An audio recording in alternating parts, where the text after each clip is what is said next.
Helina ja Kati-Greet mängisite Estonian Internationalil avaringis Juliefin Ibsen Mai Sörro vastu Taani paar. Jäite seekord alla, kuidas oma mänguga rahule jäite? No Taani paar, nagu teada, on alati tugevad ja tegelikult jäime enam-vähem rahule, et kohati oli päris häid momente, aga jah, vahepeal tekkisid siuksed mõõnad, kus läks mitu punkti järjest ja tuli kahjuks seekord niipidi. Nad koos küll mängivad Taani paar alles esimese turniiri, aga erinevad paarilistega mõlemad on olnud top 50 seas, et kui te nüüd võrdlete neid ja enda mängu, et millest praegu see vahe nende kasuks veel on?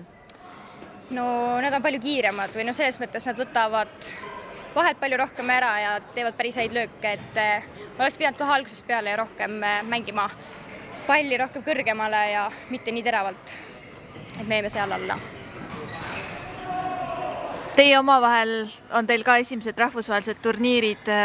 Helina, sina mängisid enne Kristiniga, et kuidas nüüd Kati-Greetaga mängida on, mis on kõige suuremad erinevused?